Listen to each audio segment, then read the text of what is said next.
¿Quién? Con Delvis Durán. Saludos amigos, ¿quién es quién? Por Luna TV, Canal 53. Como siempre, las gracias a esos televidentes fieles, fijos ahí con quién es quién. El presidente Luis Abinader, ayer en la semanal, amenazó a los presidenciables.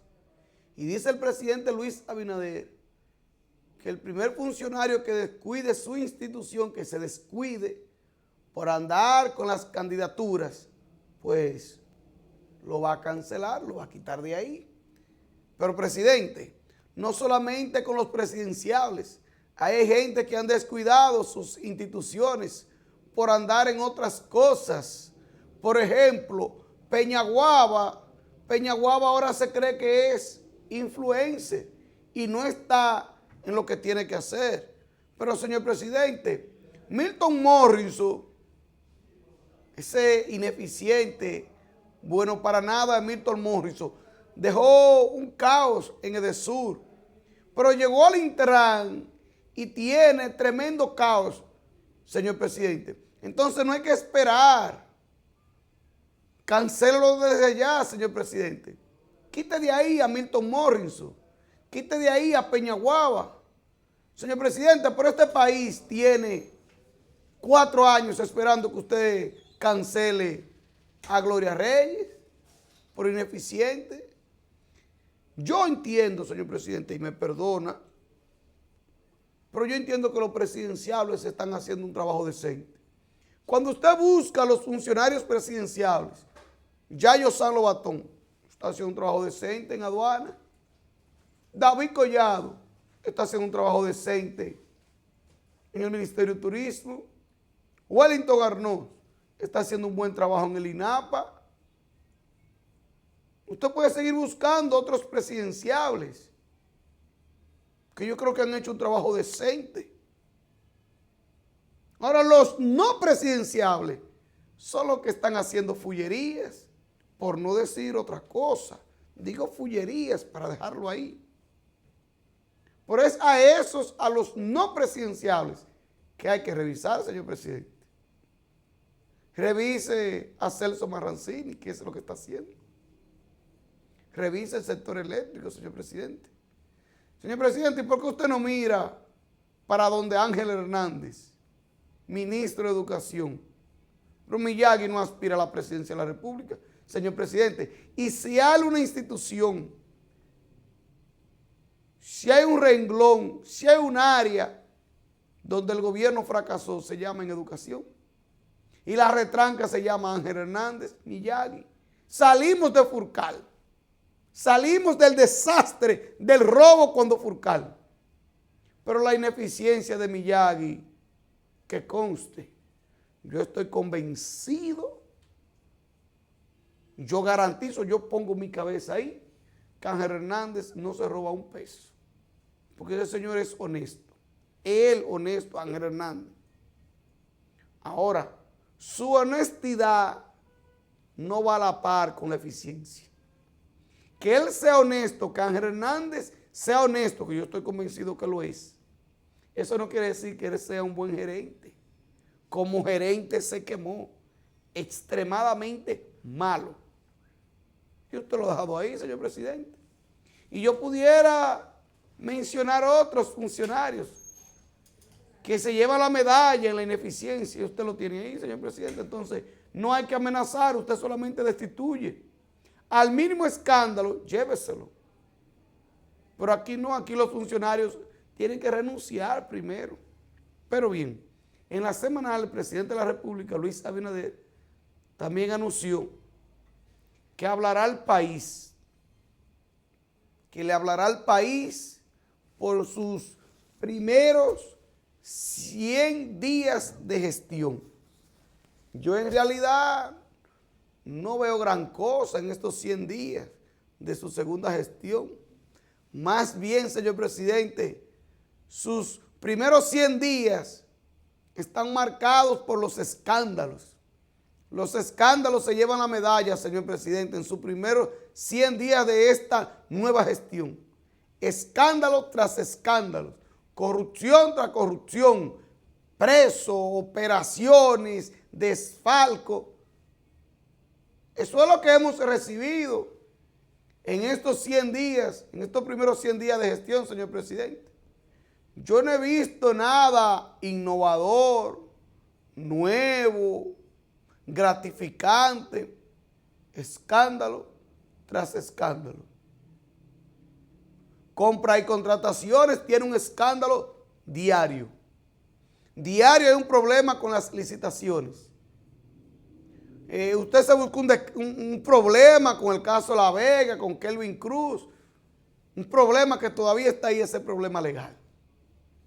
En el Intran un caso hay de corrupción, 18 meses de prisión para Hugo Veras, después se le varió la medida de coerción, pero escándalo tras escándalo, señor presidente.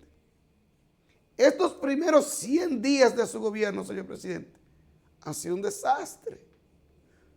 No porque lo diga yo, lo dicen los escándalos, solo hay que ir a Google. Escándalo tras escándalo, crisis tras crisis. Pero el señor presidente no dijo cuándo es que le va a hablar al país sobre los primeros 100 días. Pero que hoy martes, el señor presidente va a anunciar el día en que le va a hablar al país. Señor presidente, yo no sé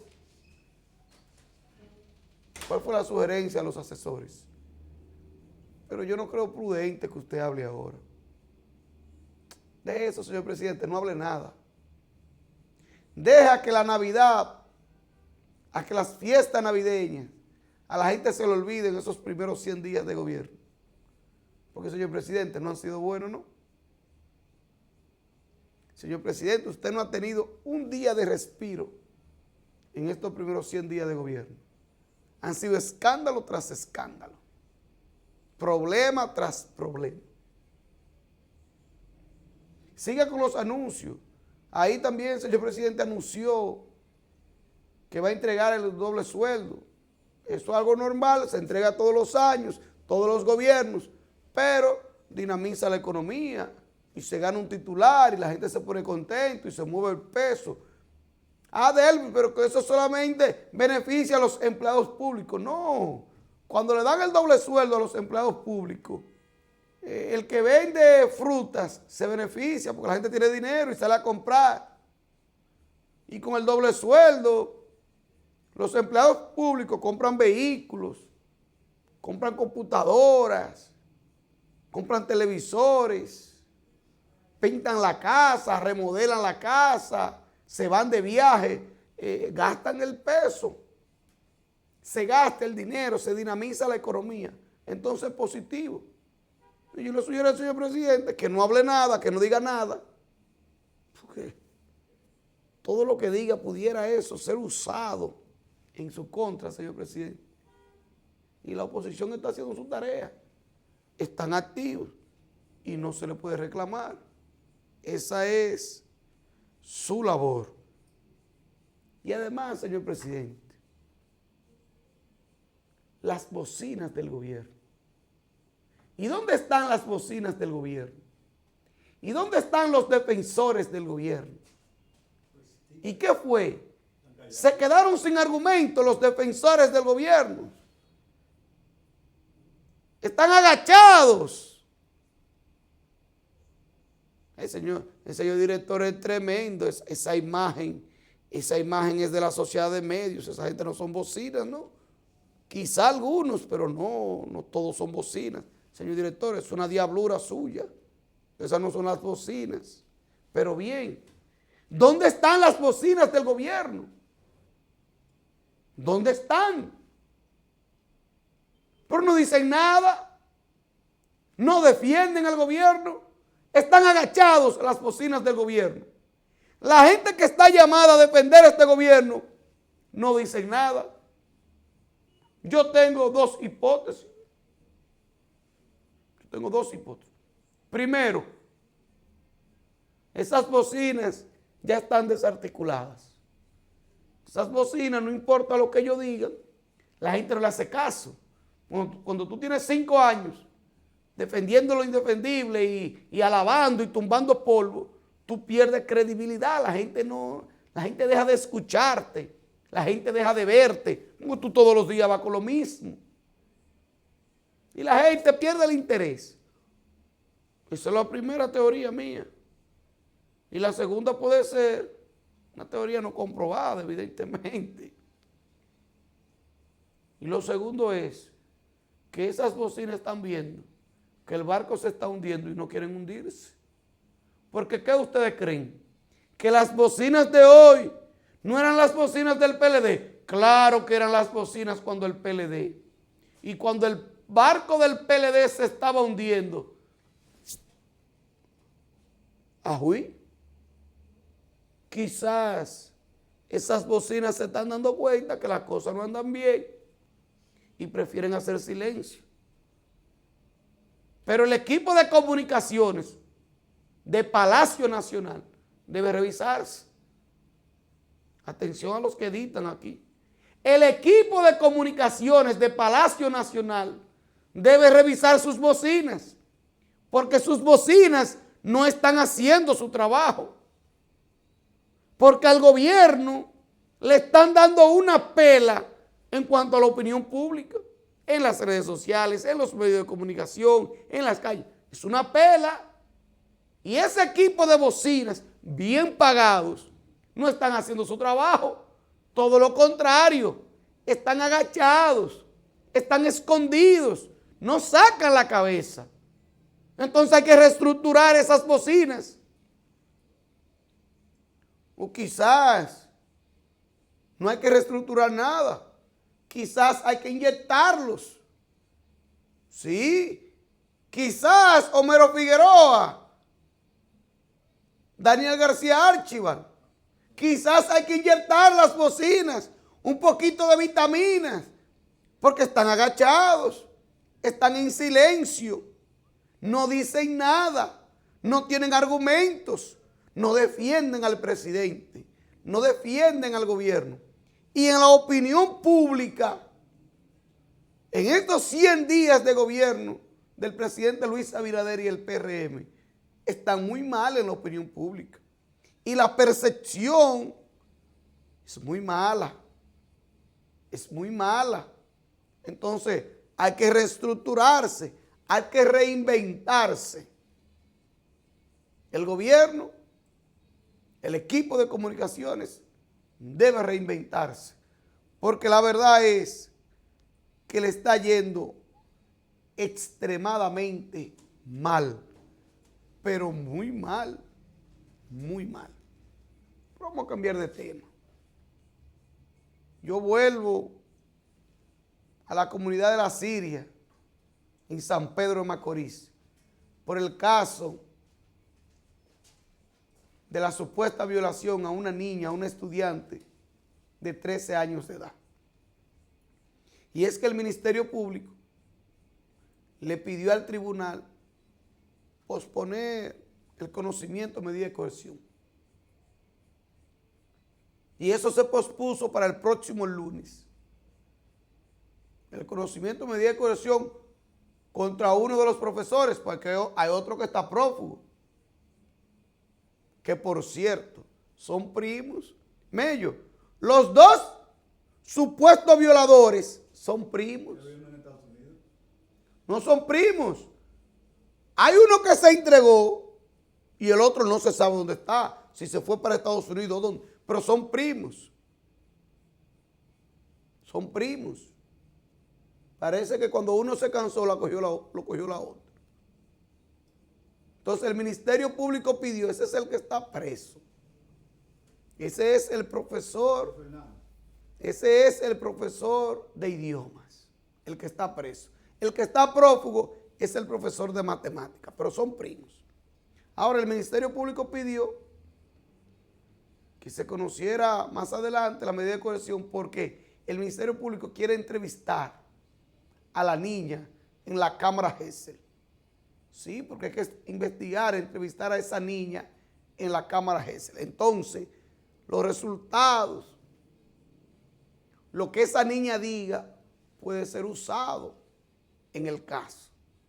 Entonces, el Ministerio Público pidió tiempo para entrevistar a la niña en la Cámara Gesell. Ahora bien, ¿qué dicen los maestros? ¿Qué dice una maestra sobre ese estudiante? Y yo quiero resaltar esto porque hay gente por ahí en redes sociales y en medios de comunicación cuestionando a la niña. Sí, que las niñas de ahora, que una niña de 13 años de ahora, que son muy vivas, que son frescas, diciendo cosas de una niña. Dice una maestra que esa niña iba a competir en las Olimpiadas de Formación Humana y Religiosa. Que iba a competir en las Olimpiadas de Formación Humana y Religiosa. Y que era una niña muy aplicada, o que es una niña muy aplicada en sus estudios. Si esa niña iba a competir en las Olimpiadas de Formación Humana y Religiosa, quiere decir que es una niña de un comportamiento estricto, derecho, correcto. Una niña que lee la Biblia. Una niña que fue abusada por uno de esos maestros en la iglesia, porque iban los dos como feligreses a la iglesia. O sea, que era una niña que iba por buen camino, la iglesia, su religión, y buena en sus estudios, buenas calificaciones en todas las materias. O sea, no era una niña, no era una loquita como hay en los barrios.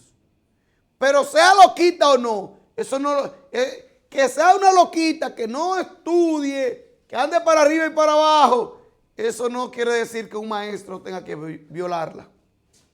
Eso no quiere decir que un maestro tenga que abusar de ella. Puede andar en minifalda y eso no le da derecho a un maestro a violarla. Porque es una niña de tan solo 13 años. Pero yo lo resalto esto, que era una niña aplicada, con su religión, con su iglesia, bien formada, que era una niña que sacaba buenas calificaciones. Yo resalto esto para que no quieran compararlas con algunas que están perdidas en los barrios de nuestro país, que es verdad que están perdidas. Para que no me hagan ese tipo de comparaciones. Ahora bien, ¿cuáles materias impartían esos maestros? Que son primos. Idiomas y matemática. Delvis, ¿y qué con eso? ¿Recuerdan el caso aquí en Puñal? Hay un caso en la justicia aquí en Puñal de un profesor. ¿De qué era maestro? De matemáticas. El caso de Higüey, de Esmeralda, la niña Esmeralda, que lamentablemente murió. ¿Cuáles materias impartía el profesor? Idiomas y matemáticas. El caso de la niña en Santo Domingo Este, profesor de matemáticas. Entonces, eso levanta una alerta en mí. No tengo algún estudio, no sé si el Ministerio de Educación lleva esas estadísticas o tiene algún estudio, pero así a simple vista, con los últimos 5 casos, yo puedo decirle a ustedes, con esos últimos 5 casos, que por coincidencia de la vida, los violadores, los supuestos violadores, los acusados, son profesores de matemáticas o de idioma. En el caso de Higüey, condenado, 20 años fue que le cantaron. Profesor de matemáticas y de idiomas. Este caso, los dos, de matemáticas y de idiomas. ¿Y qué te dice eso a ti? ¿Qué te dice eso a ti como dirección, como autoridad de un centro educativo? Vamos a prestarle atención a los profesores, a los varones, pero sobre todo vamos a prestarle atención a los profesores de matemáticas. Vamos a prestarle atención a los profesores de idiomas. ¿Y por qué esos profesores? Porque ustedes fueron estudiantes, yo también. Usted sabe que la matemática es una de las materias que más le temen los muchachos, las muchachas.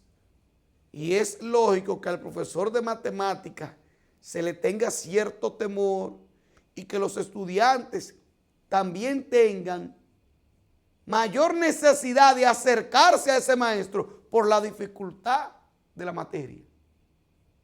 Y eso yo lo viví como estudiante. Las niñas se le acercaban mucho al profesor de matemática y todos querían estar, como dicen por ahí, fríos con el profesor de matemática. Al igual con el de idiomas. Entonces ese acercamiento, esa necesidad del estudiante de acercarse al profesor de matemáticas porque no entiende la materia y quiere acercarse para tener una mejor relación con ese maestro, ese acercamiento confunde a los maestros y se creen que esas niñas se están acercando por un atractivo físico. No lo ven como la relación estudiante-profesor, profesor-estudiante. No, confunden eso. Por eso llegan ahí a los abusos, a la violación. Evidentemente, les aclaro, yo no tengo una investigación de eso. Pero no hay que ser un genio, solo hay que buscar los casos. ¿Cuáles son las materias que imparten los últimos casos de violación? Matemáticas. Idiomas. Me parece que hay 2 casos recientes que son profesores de educación física.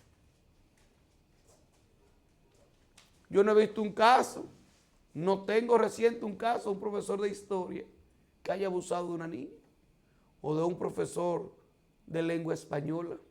No. Matemáticas, idiomas y educación física. Y lo de educación física es porque hay un contacto y una relación física con los estudiantes y las estudiantes. Porque se van al play, se van a la cancha, el entrenamiento. Yo no sé si me di a entender mi sospecha, mi preocupación. Pero el Ministerio de Educación debería abrir una investigación en esa línea. Si no la tienen, y si la tienen, que la revelen. Que la revelen. Pero esto hay que pararlo. Delvis, pero todo el tiempo, sí. Y yo tengo familiares cercanos que sus maestros abusaron de niñas, las embarazaron y hasta se casaron. Y todos conocemos un caso de un maestro que se casó con nuestra compañera. Pero yo estudié en el UFE. Yo estudié en el bachillerato, lo hice yo en el UFE, en el Liceo Luis Francisco Espaillat. Y varias de mis compañeras se casaron con los profesores. Y hoy tienen hogar con esos maestros y sus hijos. Pero cuando ese profesor se casó con ellas, éramos todos menores. Éramos menores. Éramos menores. Que hace 20 años eso se quedaba callado. O eso se veía como normal. Ya no. Ya eso trasciende porque están las redes sociales y porque la gente está empoderada. Fíjense que este caso en San Pedro de Macorís es el portero. Es el portero que lo denuncia. Porque ya hasta los porteros están empoderados y no permiten ese tipo de abuso. Y saben que por un teléfono tú puedes hacer una denuncia. Que por WhatsApp tú puedes hacer una denuncia. Y ya la gente no está en quedarse callados. Vámonos a la pausa.